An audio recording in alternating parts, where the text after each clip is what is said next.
Assalamualaikum warahmatullahi wabarakatuh. Perkenalkan nama saya Devi Marcella, mahasiswa Fakultas Keguruan dan Ilmu Pendidikan, Program Studi Pendidikan Bahasa dan Sastra Indonesia dari Universitas Balikpapan. Sebelumnya saya akan menjelaskan materi tentang Pancasila sebagai sistem filsafat. Secara etimologis, istilah Pancasila berasal dari bahasa Sanskerta dari India, kata Brahma ataupun bahasa rakyat biasa, yaitu bahasa Prakrta. Menurut Muhammad Yamin, dalam bahasa Sanskerta, perkataan Pancasila memiliki dua macam makna atau dua macam arti secara leksikal, yaitu shila vokal I pendek artinya batu sendi, alas atau dasar, sedangkan shila vokal I panjang artinya peraturan tingkah laku yang baik, yang penting atau senonoh, sedangkan arti panca sendiri artinya adalah rima.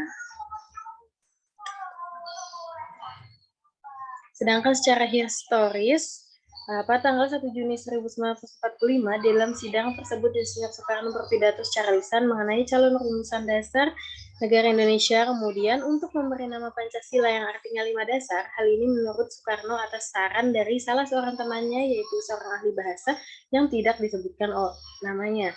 Pada tanggal 17 Agustus 1945, Indonesia memproklamirkan kemerdekaannya. Sejak saat itu, Pancasila digunakan sebagai dasar dari negara Indonesia.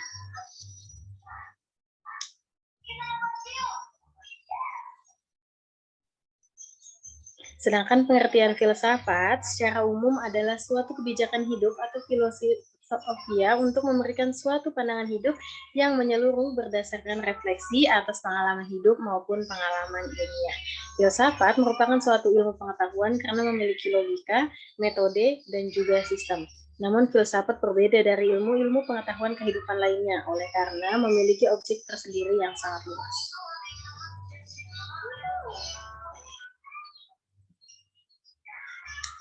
Nah, Pancasila sebagai suatu sistem filsafat. Menurut Ruslan Abdul Ghani, Pancasila adalah filsafat negara yang lahir sebagai ideologi kolektif atau cita-cita bersama seluruh rakyat Indonesia.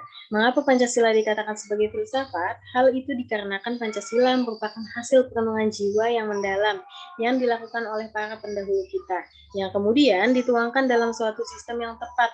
Menurut Noto Nagoro, filsafat Pancasila ini memberikan pengetahuan dan pengertian ilmiah yaitu tentang hakikat Pancasila. Filsafat Pancasila dapat didefinisikan sebagai refleksi kritis dan rasional tentang Pancasila sebagai dasar negara dan kenyataan budaya bangsa dengan tujuan untuk mendapatkan pokok-pokok pengertiannya yang mendasar dan menyeluruh. Pancasila dikatakan sebagai filsafat karena Pancasila merupakan hasil perenungan jiwa yang mendalam yang dilakukan oleh the Founding Fathers Indonesia yang dituangkan dalam suatu sistem.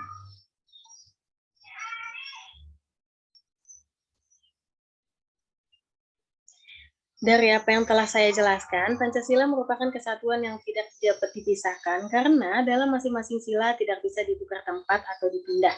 Bagi bangsa Indonesia, Pancasila merupakan pandangan hidup bangsa dan negara Indonesia, dan filsafat merupakan suatu ilmu pengetahuan karena memiliki logika, metode, dan sistem. Pancasila dikatakan sebagai filsafat dikarenakan Pancasila merupakan hasil perenungan jiwa yang mendalam yang dilakukan oleh para pendahulu kita, yang kemudian dituangkan dalam suatu sistem yang tepat, di mana Pancasila memiliki hakikatnya tersendiri yang terbagi menjadi 5 sesuai dengan kelima sila-silanya tersebut. Adapun yang mendasari Pancasila adalah dasar ontologis atau hakikat manusia, dasar epistemologis yaitu pengetahuan, dan dasar aksiologis pengalaman dan nilai-nilainya. Baiklah, hanya itu saja yang dapat saya sampaikan. Semoga bermanfaat bagi kita semua. Sekian, wassalamualaikum warahmatullahi wabarakatuh. Terima kasih semuanya.